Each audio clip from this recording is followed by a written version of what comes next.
तर्क हमें स्वीकार्य नहीं हो सकता। मुगल छोड़िए, मुगलों के भी जो से ज्यादा बवाली थे वो अब्दाली थे। मौलाना साहब गलत तो नहीं कह रहा, वो खिलजी थे, वो मुगलों के से भी डबल डोज थे। मौलाना साहब गलत कौन टोक देना। मुगल अगर इतने बवाली थे तो वो कंप्लीट इतने बवाली थे क्या? अशोक जी, अगर आपने उस दौर के इतिहास को ध्यान में रखा होता तो आप ये कहने का वो कभी प्रयोग नहीं करते ऐसी बात।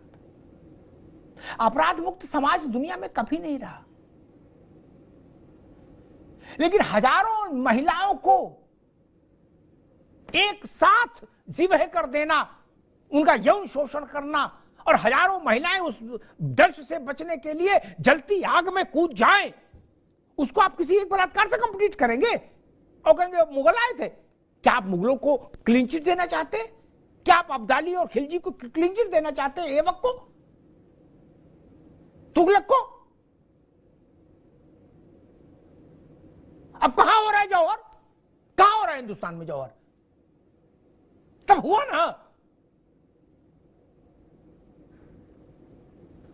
क्या महिलाएं लाद कर नहीं ले जाई गई माल असबाब की तरह? मौलाना साहब आप तो आलिम हैं, ले जाई गई ना पशुओं की तरह? किस लिए ले जाई गई? किस लिए ले जाई गई? उसकी तुलना आज से करेंगे। हम क्या कहना चाहते हैं? हम खिलजी को इसलिए क्लीन चिट देना चाहते हैं कि आज अयोध्या में एक रेप हुआ है। कैसी मानसिकता है हमारी? हम कहां जाना चाहते, देश को ले जाना चाहते हैं? और छोड़िए, जब देश बटा तो किस ढंग से गाड़ियों में लाशें आई मौलाना साहब? ये तो हमने आपने नहीं देखा, लेकिन हमारे पिताजी ने तो देखा। इतनी पुरानी बात तो है नहीं अशोक जी, इसलिए इसको इतना सरलीकरण मत करो भाई मेरे। मैं प्रार्थना करूंगा, चुनाव आएंगे जाएंगे, जय पराजय होती रहेगी, लेकिन ये ना कहिए कि वहां देखो गिरे मोबाइल छीन लिया, फलाने का मुगल छीन ले गए। नहीं, ये तो अल्लाह ठीक नहीं। मुस्लिम आक्रांताओं ने जो किया वो जब तक समय रहेगा तब तक भूला नहीं जा सकता। एक बात शहाबुद्दीन साहब ने कही, मैं उनसे कहूं, शहाबुद्दीन साहब, हिंदुस्तान के 3 मान बिंदु थे, बड़ी गंभीर बात कह रहा हूं, जो उसकी आत्मा के केंद्र थे, अयोध्या, मथुरा और काशी। वो औद्योगिक केंद्र नहीं थे, वहां माल नहीं था, वहां राजा भी नहीं बैठता था, ऐसा नहीं था कि वो हिंदुस्तान की राजधानी थे। सबसे पहले जो आया, मुगल तो बहुत बाद में आए, मुगलों से पहले तो मुगलों के चचा आए थे यहाँ कई बार राउंड। मौलाना साहब आपको तो पता है ना, क्या वो सोमनाथ क्यों गए, अयोध्या क्यों गए, मथुरा क्यों गए? पिकनिक मनाने गए थे। उनको पता था ना कि यहां ध्वंस करेंगे तो भारत की आत्मा का ध्वंस हो जाएगा। यही था ना? सच्ची बताइएगा मौलाना साहब, यही बात थी ना? क्यों गए थे वहां?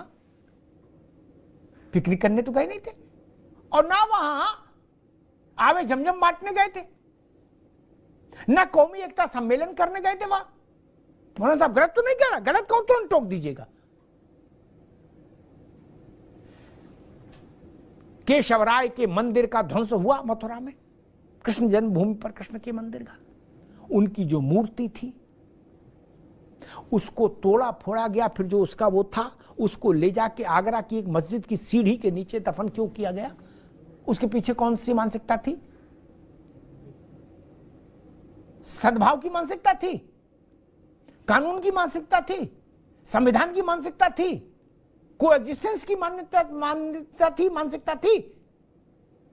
हम जीती मक्खी नहीं निगल सकते, जो निगल रहे उनको मेरा प्रणाम, लेकिन हम इतिहास को नहीं बदल सकते मित्र। समय के छाती पर लिखे हुए वाक्य बदले नहीं जाते। ये पत्थरों, हिंदुस्तान के पत्थरों पर लिखा है। तब हिंदुस्तान का कोई बड़ा इबादत गाह बता दी, मंदिर बता दीजिए मौलाना साहब, जो सुरक्षित रहा हो? नहीं। जाने दुनिया के किस किस छोर से लोग चले आते थे लुटेरे? नहीं। तब तो गूगल भी नहीं था कि रास्ता देख के आ जा, फिर भी आ जाते थे यहां। वो भाईचारा बांटने तो नहीं आते थे मित्र। अशोक जी, औरतों को भेड़ बकरी की तरह हाँक कर अपने अपने वतन ले गए लोग। मौलाना साहब गलत तो नहीं कह रहा? और वहां जो लड़ने वाले सिपाही थे, बादशाह कहता था, चाहे खिलजी हो चाहे इलजी पिलजी कोई रहो, उनने कहा भाई देखो ये 100 हमारी होगी और बाकी जो 900 है ये तुम लोग बांट लो आपस में। ऐसा होता था ना? ये मैं नहीं कह रहा, ये इतिहासकार कह रहे हैं उस समय के, और वो भी मुस्लिम इतिहासकार हैं। स्त्री ऐसे बंटती थी जैसे टॉफी बिस्कुट हो। लड़ाई क्यों थी? फिर अगर कोई ये कहे कि नहीं सनातन से इस्लाम का टकराव नहीं, तो मौलाना साहब ये बात फिर हजम नहीं होती।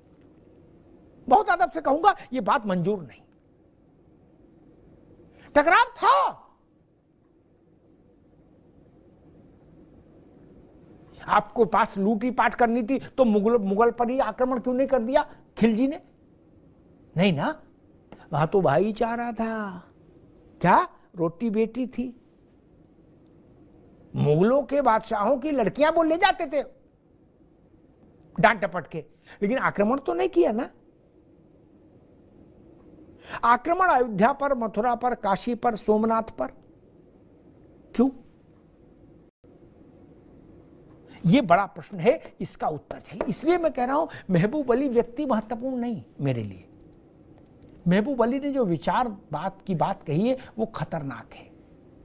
इस देश में अगर इस लक्ष्य के साथ आप जनसंख्या बढ़ा रहे हैं कि हम सरकार पलट देंगे, तो ये खतरनाक है। इस पर चिंतन होना चाहिए, अक्रॉस द पार्टी लाइन चिंतन होना चाहिए। कोई मजहब सिर्फ इसलिए आबादी बढ़ाए कि हम अपना शासन चाहते हैं, तो संविधान का शासन कहां जाएगा? और जो लोग संविधान बचाओ का नारा लगाते हैं अटारी पर खड़े होकर, उनको भी कुछ बोलना चाहिए कि शरिया का शासन और संविधान का शासन एक साथ नहीं चल सकता, दुनिया में कहीं नहीं चला।